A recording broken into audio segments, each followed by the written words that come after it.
The handcuff was still locked to her wrist when Cindy Paulson ran into traffic. She wore only a sweater. It was June in Anchorage, but the air still bit hard enough to make bare skin sting, and she had no shoes, no coat, no way to hide what had just happened to her. She had escaped from a man who had already kidnapped and assaulted her, a man who was now only yards away at Merrill Field, loading his plane. She knew enough to understand what that meant. He was not taking her for a drive. He was taking her somewhere she would never come back from. So she sprinted across the road half naked and terrified, waving at strangers with one hand while the other still carried the steel bracelet snapped around her arm.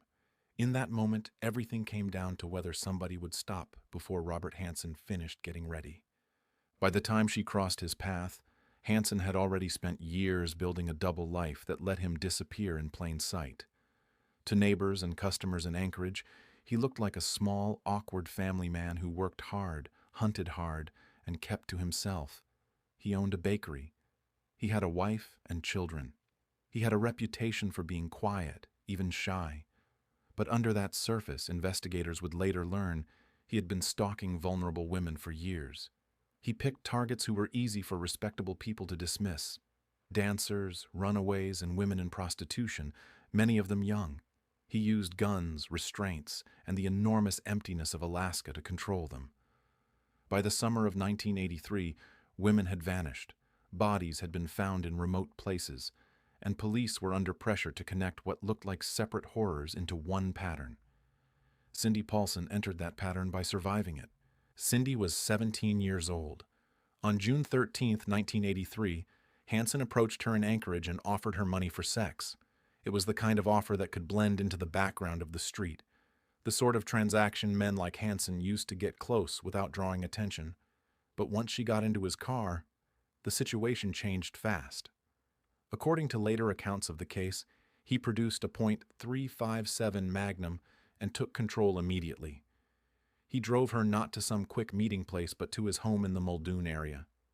There he restrained and assaulted her.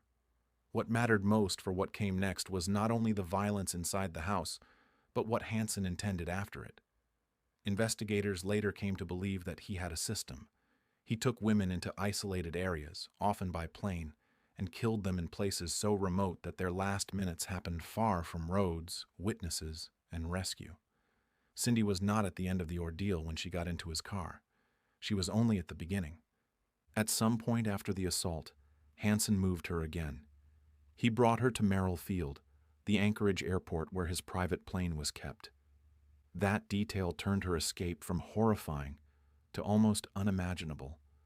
There was a difference between being trapped in a house inside a city and being flown into the bush by a man who knew wilderness better than most people knew their own neighborhoods. Hansen was an experienced hunter. He held hunting records.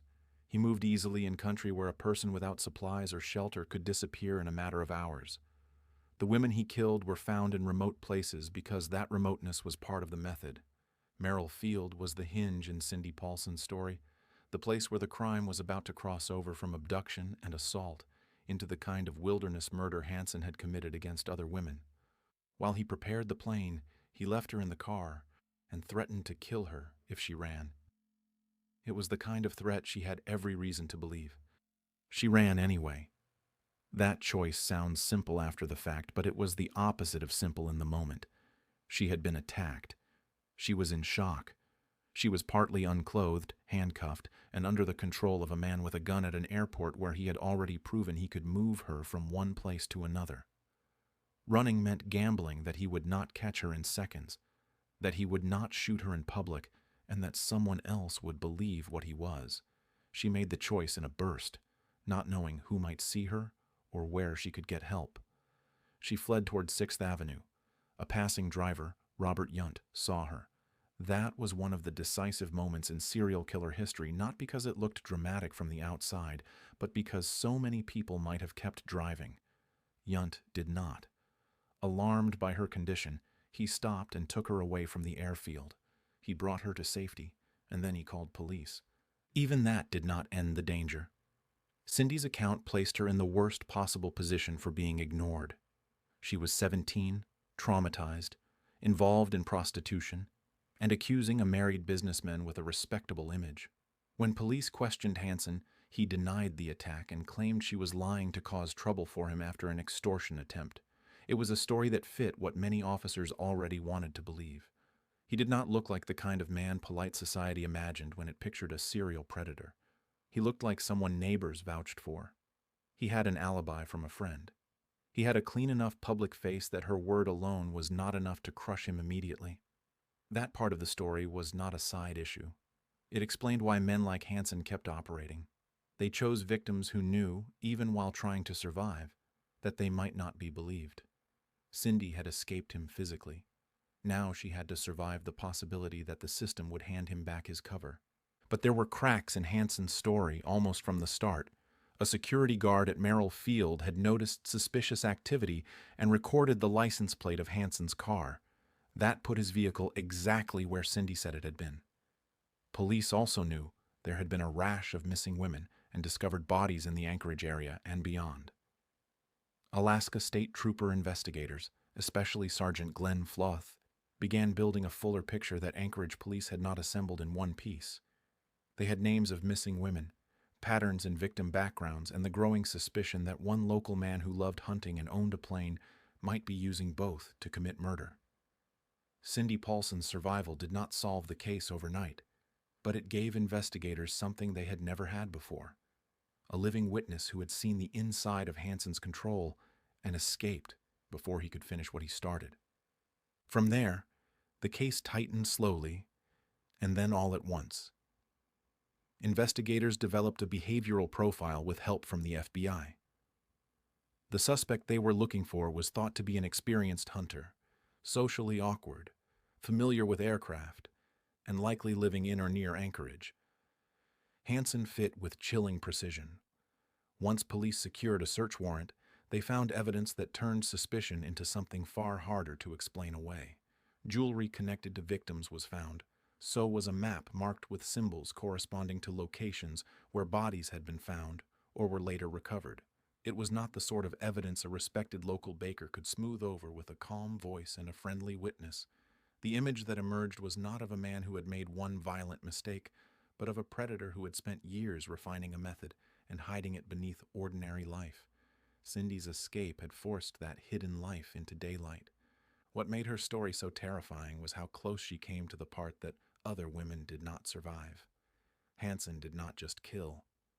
He removed his victims from the world of interruption. Anchorage had roads, lights, passing drivers, motel clerks, police radios, and witnesses. The bush had none of that. Once a woman was flown or driven far enough out, the rules changed. There was no one to hear screaming, no one to notice a handcuff, no one to pass by at the right second and choose to stop. That was why Merrill Field mattered so much. She escaped at the threshold. A few more minutes, a slightly different sequence, a door shutting instead of opening, and Cindy Paulson would likely have become another body recovered later, another name the public heard only after investigators were already counting dead women. That is what made her survival different from many escape stories. She did not get away after the final act began. She got away just before it did. Hansen was arrested in October 1983. He was charged with the abduction and assault of Cindy Paulson and with multiple murders. Eventually, he confessed to 17 killings, though law enforcement long suspected the true number may have been higher. He led investigators to grave sites. He was sentenced to 461 years in prison without parole. For the women he murdered, there was no reversal, no clean ending, no way to restore what happened in those remote places. But Cindy Paulson's escape had done what years of silence, fear, and scattered clues had not. It created a live, immediate breach in his routine. It forced police to look harder at the respectable mask, at the car, the plane, the hunting life, the missing women, the bodies in the wilderness. Her terror became evidence. Her sprint across that road became the moment his system finally started to collapse. The reason Cindy Paulson's story still hit so hard was that it preserved the last clear doorway out. Most survival stories began after the killer had already failed. This one unfolded before he had the chance to complete what he meant to do. A 17-year-old girl, handcuffed and half-dressed, saw the plane, understood enough, and gambled everything on motion.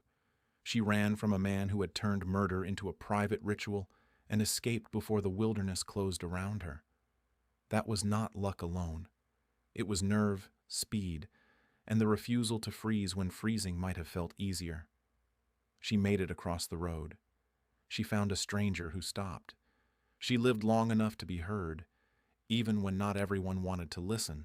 And because she lived, the man who hunted women in Alaska stopped hunting them. Thank you for listening to Horrifying Survival Stories. Subscribe for more stories of those who faced the impossible and lived.